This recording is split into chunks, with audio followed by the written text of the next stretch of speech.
जवाब तो दो, कब तक काम करोगे? अरे चुप क्यों हो? बताओ, मैं लेबोरेटरी बंद करूं या खुली रहने दूं?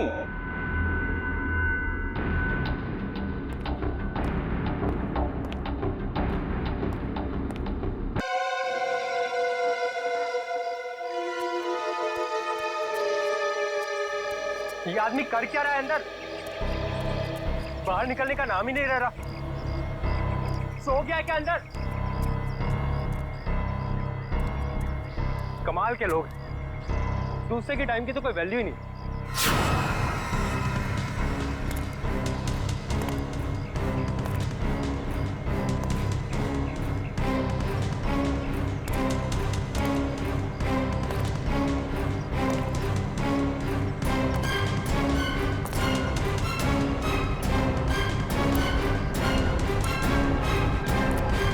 सर,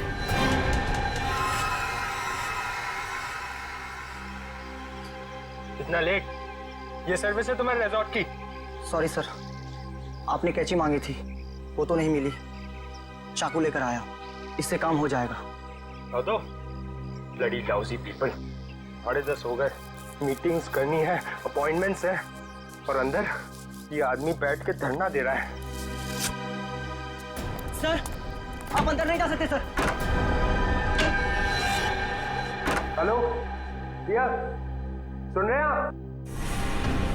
ओ भाई साहब, जल्दी कीजिए, मुझे लेट हो रहा है। शराफत नाम की भी कोई चीज होती है, घर ही बनाकर बैठ गए हो। इग्नोर करने की भी हद होती है यार। अरे सुनाई दे रहा है कि नहीं आपको कुछ?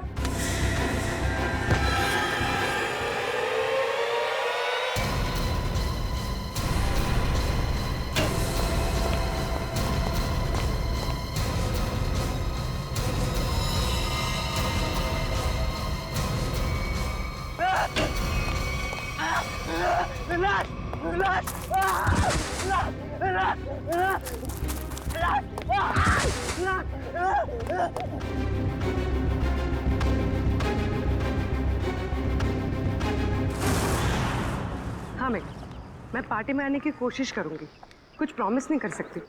मेरा जॉब ही कुछ ऐसा है यार, कभी भी कुछ भी हो सकता है।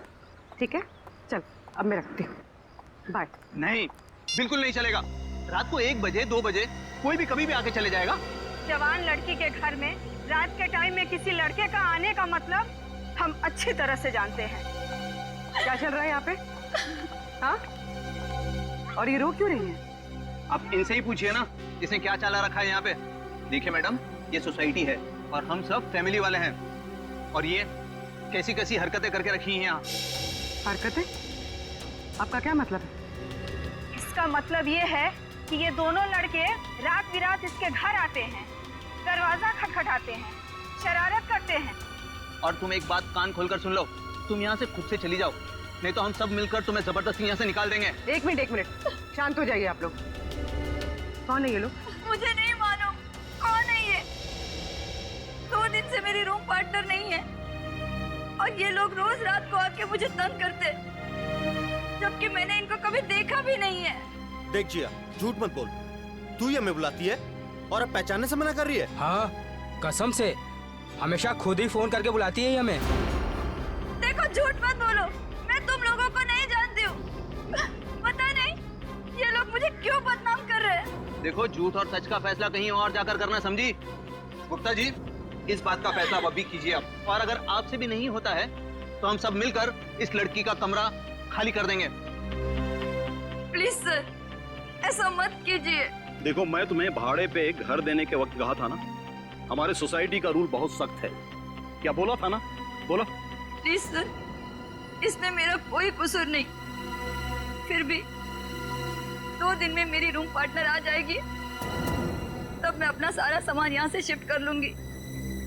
ओके, 2 दिन का टाइम देता हूँ, लेकिन 2 दिन में रूम खाली हो जाना चाहिए, समझी? तुम दोनों भागो यहाँ से। अरे चलो निकलो। ठीक है जिया, ये तूने अच्छा नहीं किया। हाँ। पहले खुद ही हमें बुलाती है और फिर इंसल्ट करती है। कमाल है यार। चल चल। जिया, रोम, अगर तुम बेकसूर हो तो सच सामने आ जाएगा।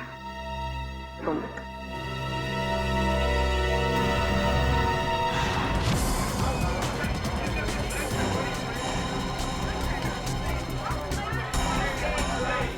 मैडम मैडम मेरा बिल बनाइए फौरन। सुनिए सुनिए, जरा शांत हो जाइए। देखिए, यहाँ पर खून हुआ है। जब तक हमारा इन्वेस्टिगेशन पूरा नहीं होता कोई ये होटल छोड़कर नहीं जाएगा। मैडम आप भी ध्यान में रखिए, कोई भी गेस्ट नहीं जाएगा यहाँ से, समझे?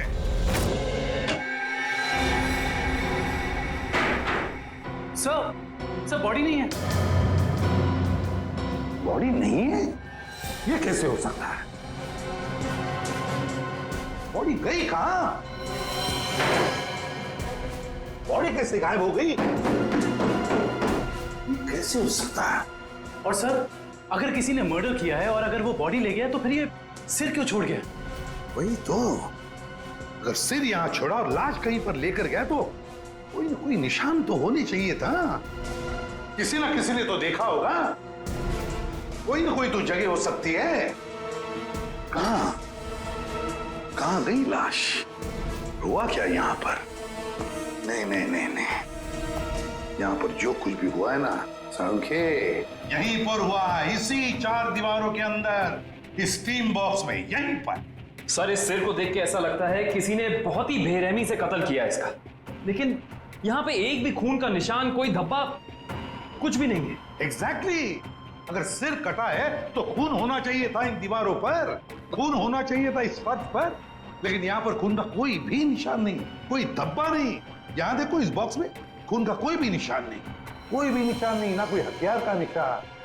सांखे, सिर कटा हुआ है, लाश गायब है, लेकिन इस पूरे कमरे के अंदर कुछ भी निशान नहीं, कमरा सुथरा साफ है। इसका मतलब कुछ ना कुछ तो गड़बड़ जरूर है, कुछ ना कुछ तो गड़बड़ जरूर है बॉस। सर, हाँ सर, जिसका खून हुआ है उसके दोस्त बाहर आए हुए। ठीक है, तुम चलो, मैं आता हूँ। सांखे, देख ले इस कमरे का एक एक कोना कोना छान मार ले, देख ले कुछ मिलता है क्या। देखता हूँ। सर ये रहे, आप लोग रजित के दोस्त हैं? जी सर। आखिरी बार कब मिले थे रजित? सर आज सुबह ही मुलाकात हुई थी। तो क्या कुछ फर्क लगा आपको रजित के बर्ताव में?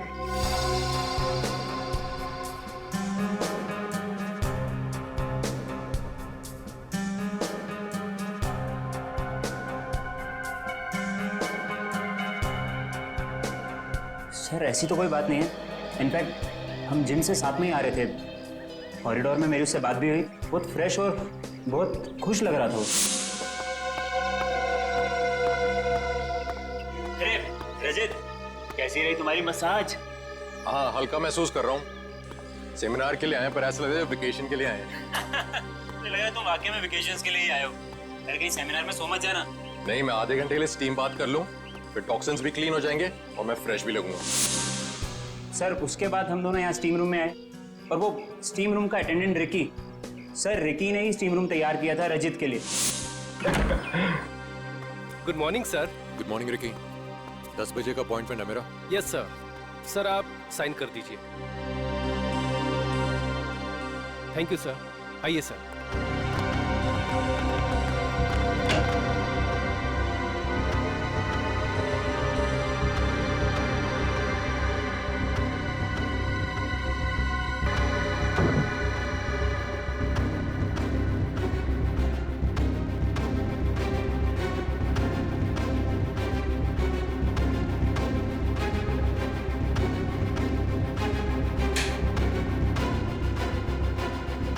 कितना टाइम लगेगा? सिर्फ 25 मिनट।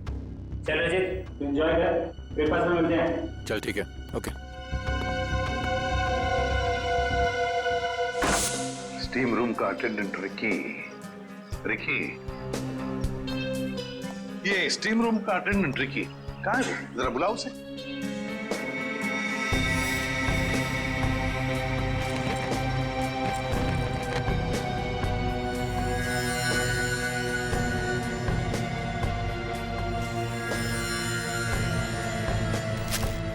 सर वो जब से हादसा हुआ है तब से गायब है। रिकी इस रिसोर्ट में कहीं नहीं। रिकी गायब है? जब से हादसा हुआ रिकी गायब है। इस रिकी का पता लगाना पड़ेगा। सर सर, खून, एक और लाश उधर है।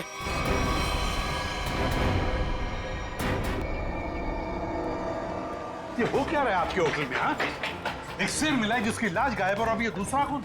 सर मैं तो खुद परेशान हूँ, ये क्या हो रहा है मुझे समझ नहीं आ रहा सर। अब बाहर फिरिए।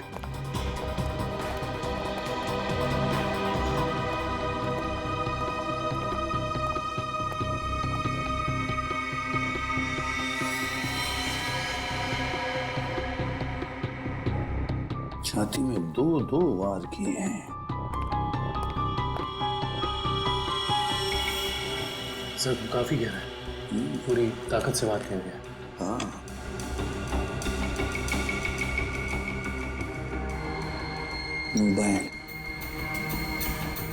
Correct sir. देखो फिंगरप्रिंट चेक करो इस पर। सर हाँ, ये खाली ब्रीफकेस? स्टील की ब्रीफकेस, वो भी खाली। जरूर इसमें कुछ ऐसा सामान था जिसकी वजह से शायद इसे मारा गया। सर, ये 2 ग्लासेस। 2 ग्लासेस?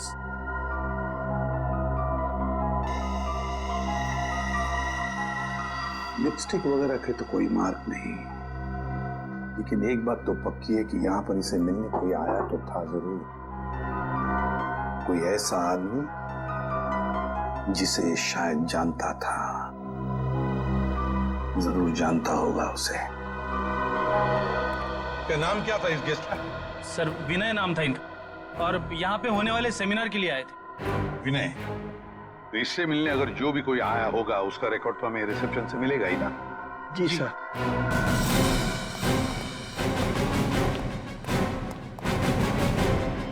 देखो विनय के बारे में और कुछ जानना चाहते हैं हम लोग। ये विनय कब आया था यहाँ पर? सर मिस्टर विनय ने आज सुबह ही चेक इन किया था हमारे रिजॉर्ट में, करीब 8 बजे।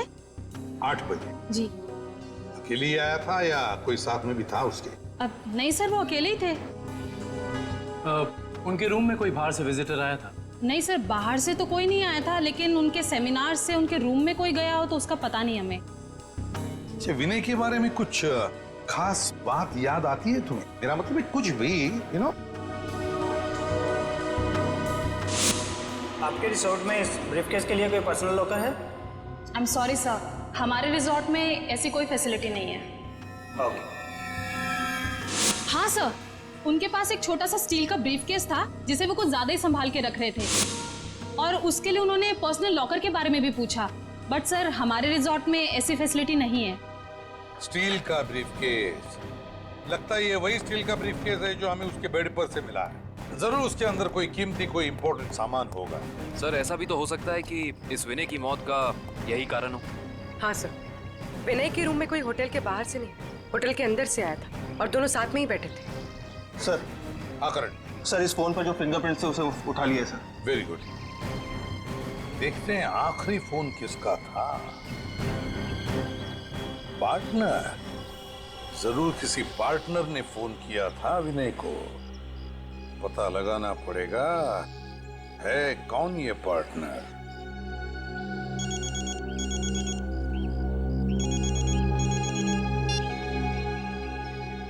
हेलो, हाँ, तुम आज से ही काम शुरू कर दो, ये जरूरी है।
जिया,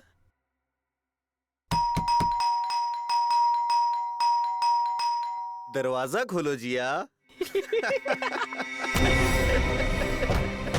जिया, जिया, जिया दरवाजा खोलो वरना तोड़ देंगे हम, बता रहे हैं हम बस। ये इन लोगों का रोज का नाटक है। जिया, दरवाजा खोलो जिया। जिया प्लीज दरवाजा खोलो, प्लीज, नहीं तो हम तोड़ देंगे दरवाजा, बोल दे रहे हैं हम। जिया, जिया, पुलिस को फोन करते हैं, तभी बात समझ में आएगी इनको। जिया, दरवाजा खोलो जिया। जिया,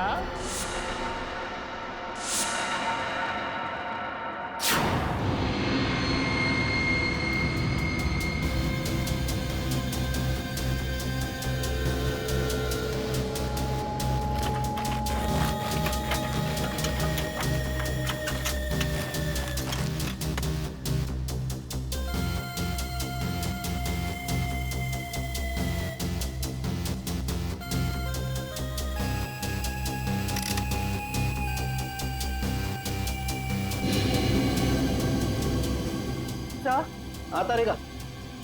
सर इसकी खोपड़ी में एक अजीब बात है। अच्छा,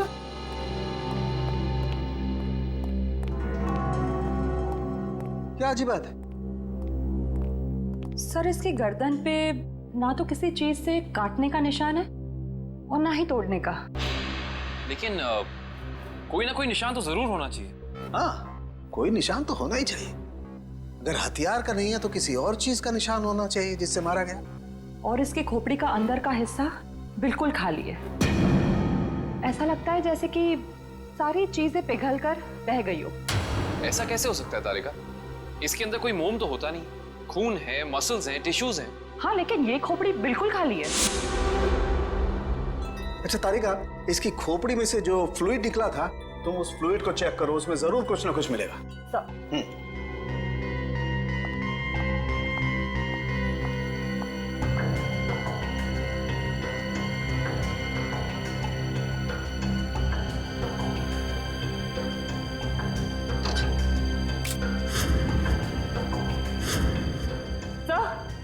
ये देखिए,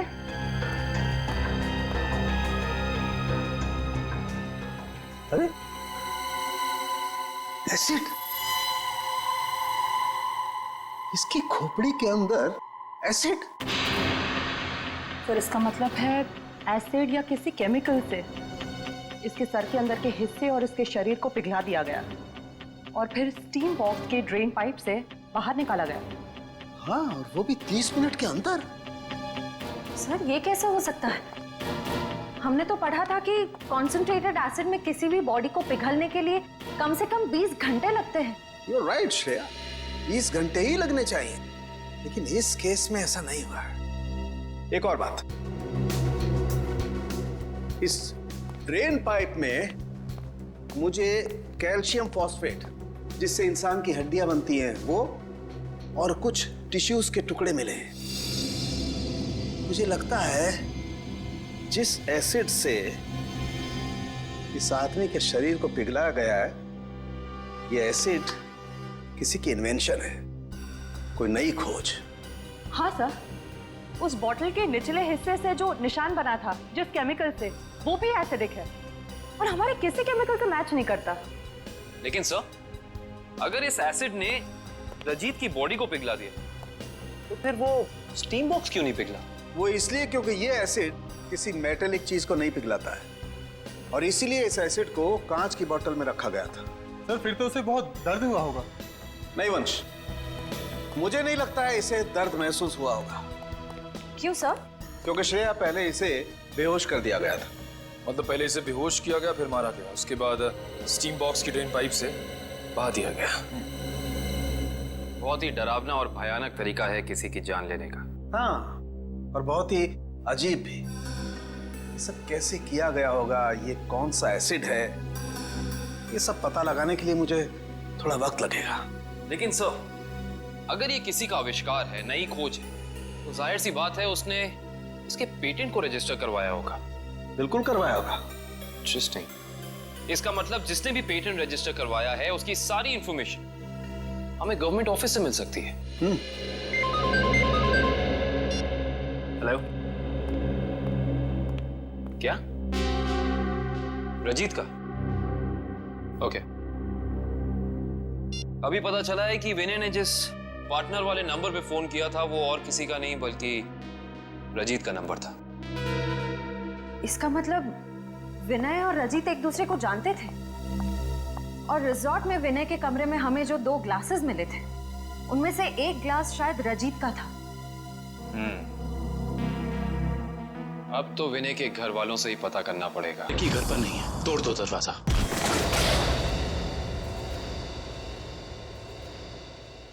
चेक करो।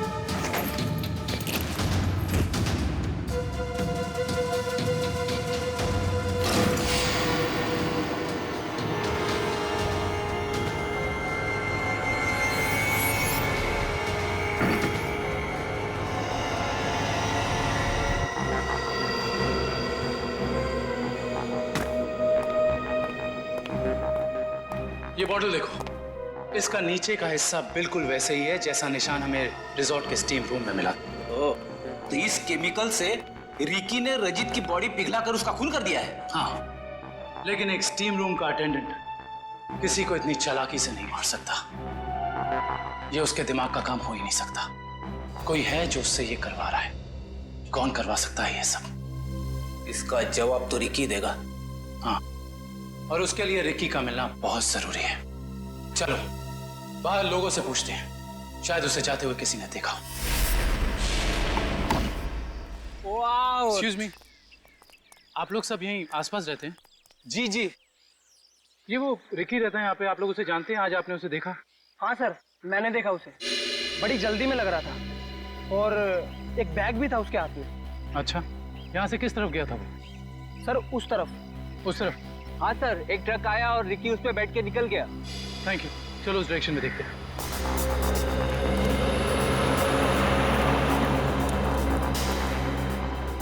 ये देखो, यहाँ पे रेत गिरी है, शायद ट्रक से गिरी होगी।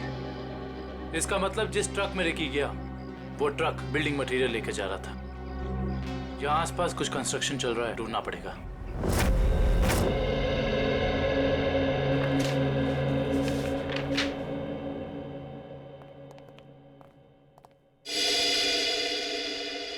जी कहिए। सीआईडी। सीआईडी?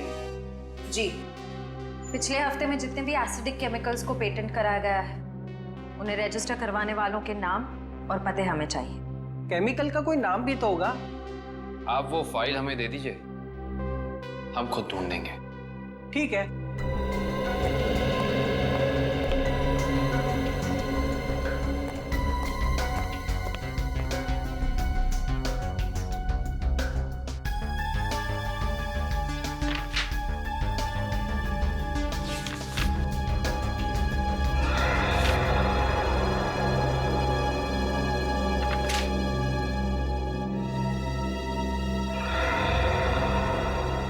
ये देखो, ये एसिड हाइड्रोवर्क्स नाम की एक कंपनी ने रजिस्टर कराया है और इस कंपनी के मालिक हैं रजित और विनय।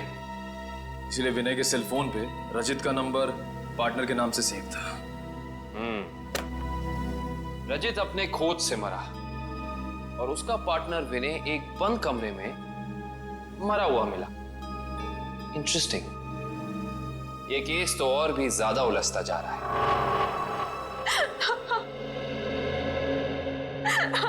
नैना जी, हमें भी बहुत दुख है विनय की मौत का। हम आपका ज्यादा वक्त नहीं लेंगे। हाँ, लेकिन आपसे थोड़ी जानकारी चाहिए हमें।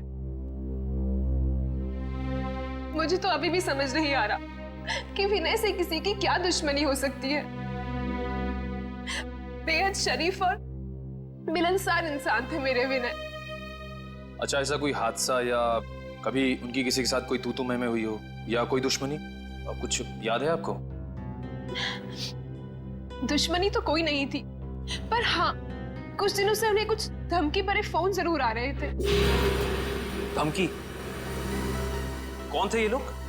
मालूम नहीं, पर मैंने बहुत समझाया उन्हें कि उन्हें जाके पुलिस में कंप्लेन कर देनी चाहिए, पर उन्होंने मेरी एक ना सुनी। कहते रहे कि कोई मजाक कर रहा होगा, सीरियसली लिया ही नहीं इस बात को। नैना जी, आप हमें हाइड्रो वर्क्स के बारे में क्या बता सकती हैं?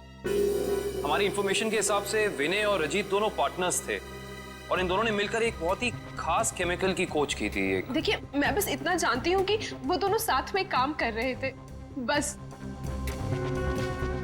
देखिए नैना जी, उसी केमिकल का इस्तेमाल करके पहले किसी ने रजीत को और फिर विनय को मार डाला। ऐसा कैसे हो सकता है? वो केमिकल तो विनय अपने साथ लेकर जाने वाले थे, एक ब्रीफकेस में। उन्हें सेमिनार में कुछ पेपर सबमिट करने थे और वहीं उन्हें रजित से भी मिलना था।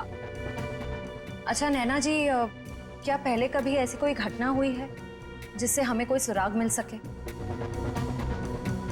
ऐसा कुछ खास तो नहीं, पर हाँ कॉलेज के दिनों में जब वो जूनियर कॉलेज में पढ़ते थे तब कुछ तो केस हुआ था जिसकी वजह से उन्हें कॉलेज से रेस्ट्रिकेट कर दिया गया था। अच्छा, वो केस क्या था, कुछ उसके बारे में पता है आपको? देखिए, मैं ज्यादा कुछ नहीं जानती, पर बस इतना पता है कि कुछ तो केस हुआ था जिसकी वजह से उन्हें रेस्ट्रिकेट कर दिया गया था बेवजह। कौन सा कॉलेज था ये? GRN college. Thank you. Vinay और रजीत के खून का इस कॉलेज की घटना से क्या संबंध है, पता करना पड़ेगा।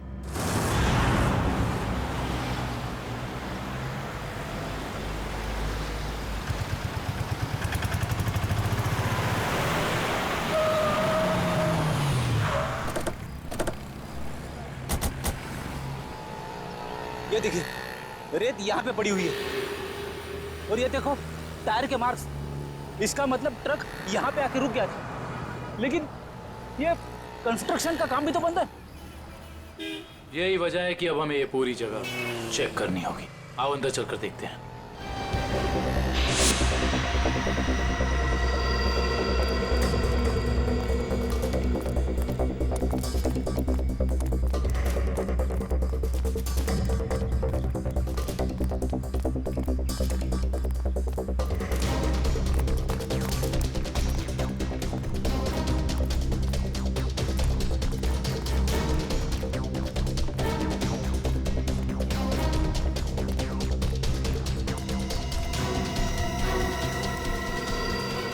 सर, रिकी यहाँ पे है।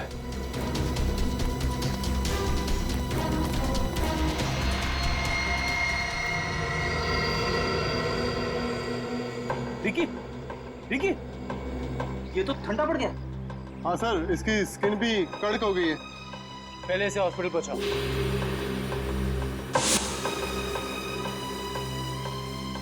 इशिता, एम्बुलेंस बुलाओ।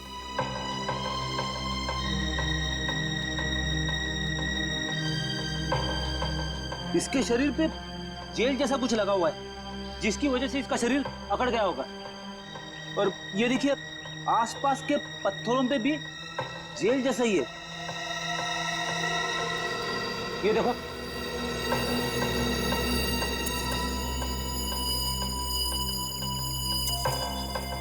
ये जेल क्या है इसके बारे में तो पता करना होगा। इन टुकड़ों को जिस तरीके का केमिकल हमें क्राइम स्पॉट पे मिला है उसी तरह का केमिकल मैंने बनाया है और ये केमिकल मैं इस बॉक्स में डालता हूं। अरे का बॉडी टेम्परेचर मिला? नॉर्मल है सर। गुड। इस स्टीम बॉक्स में जो बॉडी है ये लगभग इंसान की बॉडी की जैसे ही है। आपका कहने का मतलब है क्लोन की तरह? ऐसा ही समझ लो। अब इस मशीन में हमने जो केमिकल डाला है उसकी स्टीम हम इस स्टीम बॉक्स में पास करते हैं। लगभग 30 मिनट तक हम स्टीम पास करते हैं, उसके बाद देखते हैं क्या होता है।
अजब हो गया सर, 30 मिनट में पूरी बॉडी डिसॉल्व हो गई।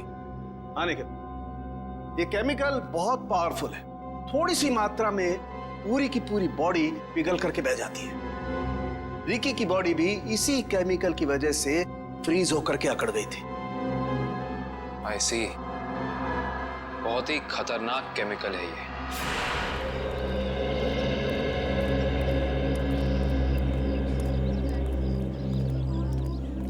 एक्सक्यूज मी, हम लोग सीआईडी से 2005 के केस के सिलसिले में आपसे थोड़ी पूछताछ करनी थी। 2005? ये तो बहुत पुराना केस है, लगभग 9 साल पुराना। आप रमेश जी से पूछिए, वो यहाँ के सीनियर हैं। Thank you. रमेश जी,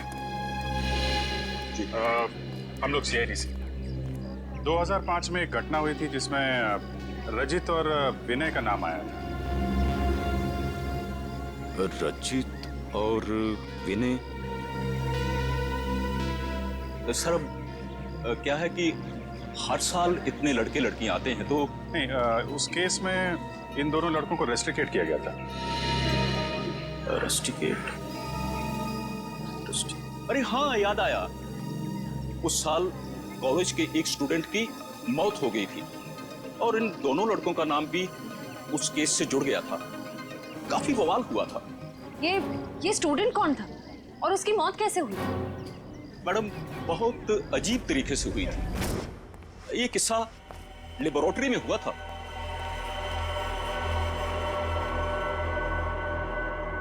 इतनी देर तक कौन काम कर रहा है? कौन काम कर रहा है?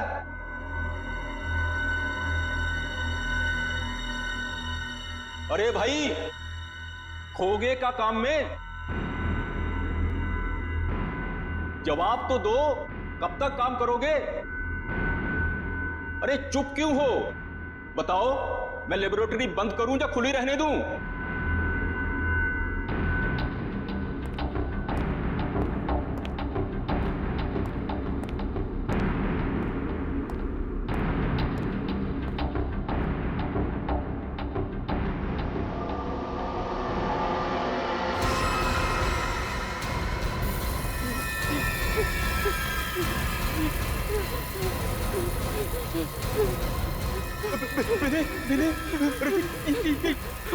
ये देखो संपत को क्या हो रहा है?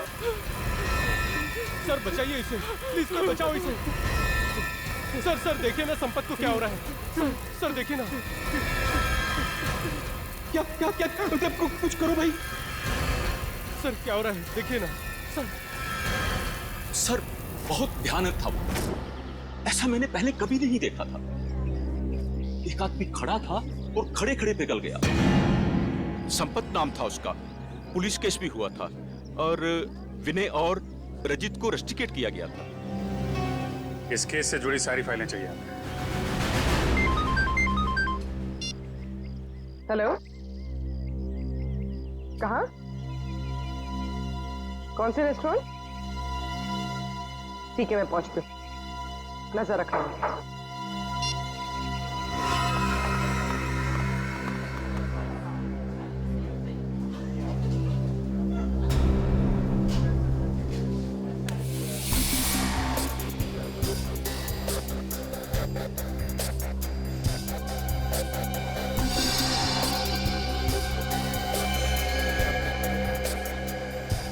मजा तो आता है यार। अरे काहे का मजा यार? पता है, रात को जैसे ही जाते हैं ना उसके घर के सामने, तभी चौकीदारों को पटाना पड़ता है।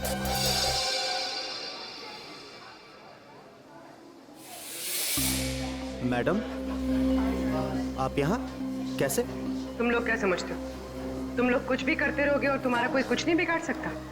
मैडम, हमने क्या किया? एक लड़की का जीना हराम कर रहे हो और पूछ रहे हो क्या किया है?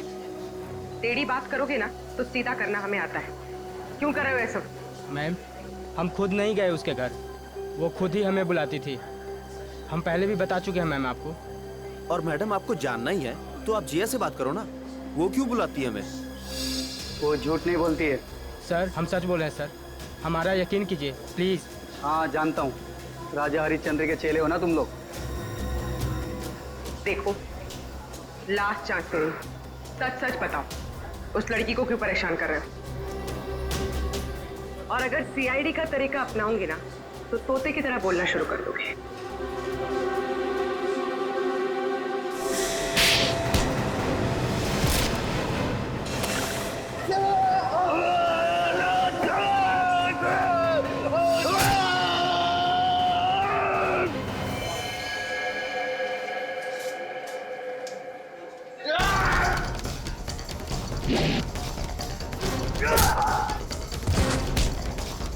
लड़कियों को छेड़ता है।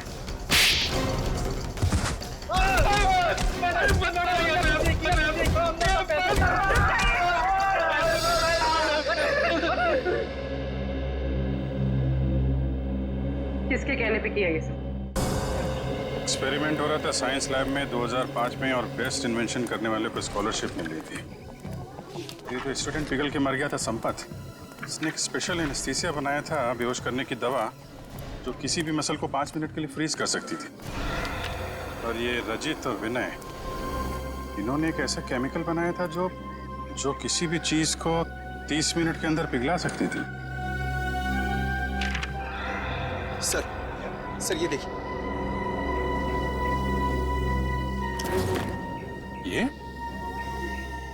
ये भी उस वक्त कॉलेज में था और ये बात उसने हमसे छुपाई।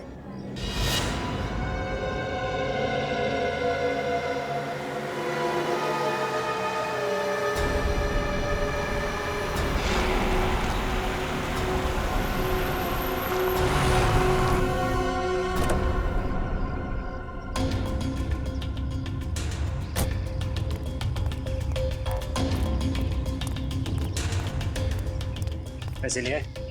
हाँ, ये देखो।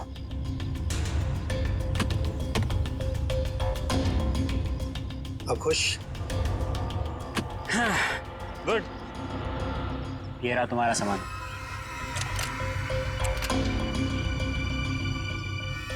तो ये है दुनिया का सबसे बड़ा आविष्कार जो अब मेरा होगा। बिल्कुल तुम्हारा है। Thank you. Welcome.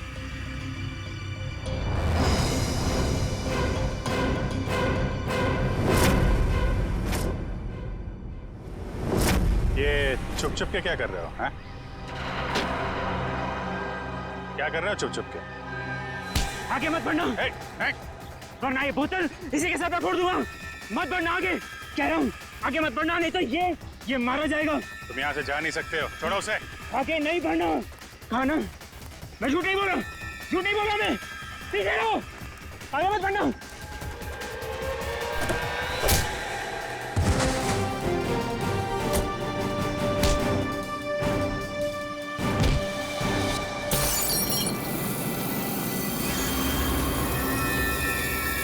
Christian, punch, hospital लेकर आओ जल्दी।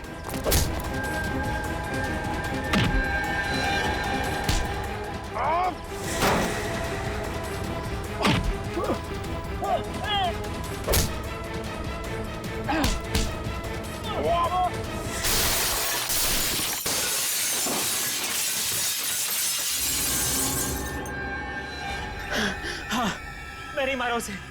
विनय और रजित के केमिकल का इस्तेमाल करके मैंने संपत को लैब में मार डाला। अरे तेन, तुम यहाँ क्या कर रहे हो? और संपत के बनाए हुए केमिकल पर अपना नाम डालकर मैंने उसे भेज दिया। क्यों किया तुमने ऐसा? मुझे पैसों की जरूरत थी। मेरे खर्चे पूरे नहीं पड़ रहे थे। और जब मुझे पता चला कि संपत ने एक ऐसे केमिकल का आविष्कार किया जिससे बॉडी फ्रीज हो जाती, उसकी इंटरनेशनल मार्केट बहुत ज्यादा थी, उससे वो केमिकल हासिल करने के लिए मैंने उसे भी मारा। रजित और विनय को उन्हीं के खोजे हुए केमिकल से मार दिया और केमिकल बेच के पैसा कमाना चाहते थे, क्यों? हाँ। और इसमें वो स्टीम रूम का अटेंडेंट रिकी, उसने तुम्हारी मदद की थी। हाँ, लेकिन मैंने उसे पैसे दिए थे। इस बॉटल का सारा केमिकल स्टीम बॉक्स में डाल देना। जैसे ही काम खत्म हो जाए इस बॉटल को गायब कर देना। चलो। हाँ, समझ गया। चलो निकलो। मैंने पहले विनय को मारा।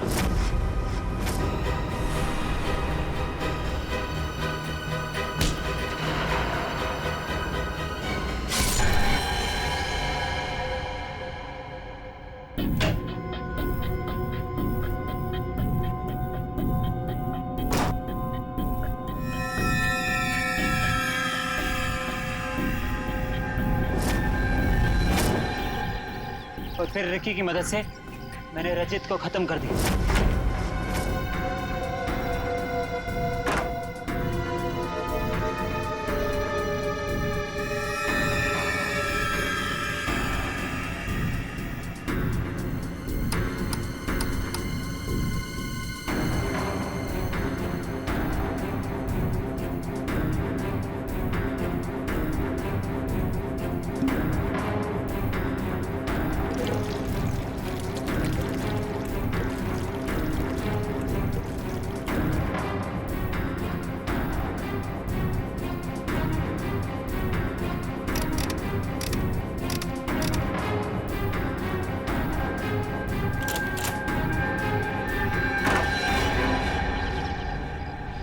रिकी तो तुम्हारा साथी है ना, फिर उसे मारने की कोशिश क्यों की तुमने? रिकी मुझे ब्लैकमेल कर रहा था। मैं सोच रहा हूँ कि जुबान भी कितनी कीमती चीज है, अगर फिसल जाए तो करोड़ों का नुकसान करा दे, इज्जत गवा दे, फांसी चढ़वा दे। मतलब वो केमिकल की बोतल मेरे सीने में 2 मर्डर्स के राज बहुत ज्यादा है। जुबान जेल नहीं पाएगी, वजन तो करना ही पड़ेगा। लो पैसे पकड़ो और अपना मुंह बंद रखो, समझे? उसी केमिकल से मुझे डरा रहा था। क्या करता? जरूरत थी और मजबूरी। Shut up! समाज की भलाई के लिए की गई खोज का गलत इस्तेमाल किया है तुमने। 3 खून किए हैं। तुम जैसे लोगों के लिए कानून ने भी एक खोज की है, फांसी। आप लोगों को जरा सा भी एहसास नहीं हुआ कि आप लोग सब मिलकर एक अकेली लड़की के साथ इतनी नाइंसाफी कर रहे थे? कोई इस तरह से परेशान करता है किसी को? बोलिए। सॉरी मैडम, ये रमेश जी को अपना फ्लैट बेचना था और उन्हें अच्छा बायर भी मिल गया था, इसीलिए सब। और मैडम, जिया घर खाली करना भी नहीं चाह रही थी और उसके लीज एग्रीमेंट को खत्म होने में अभी टाइम था। मैडम, ये रमेश जी ने एक दिन आकर हमें अपनी तकलीफ बताई और हमसे हेल्प मांगी। तो आप लोग ने मिलकर ये ड्रामा किया, एक लड़की के कैरेक्टर पर कीचड़ उछाला। आप लोग ऐसा कर कैसे सकते? और रमेश जी, आप पैसों के लालच में इंसानियत भूल गए। सॉरी मैडम, मुझसे गलती हो गई, अब ऐसा नहीं होगा। जिया अब यहीं रहेगी, इसी फ्लैट में। जिया, मुझे माफ कर दो। I am really sorry. Please sir, sorry बोल के मुझे शर्मिंदा मत कीजिए। थैंक यू मैम, आपने मेरी बहुत हेल्प की, वरना मैं अपने पेरेंट्स के पास वापस चली जाती। देखो जी, कभी घबराना नहीं, अपने हक और अपने सम्मान के लिए हमेशा लड़ना, समझे? Best of luck. Thank you ma'am.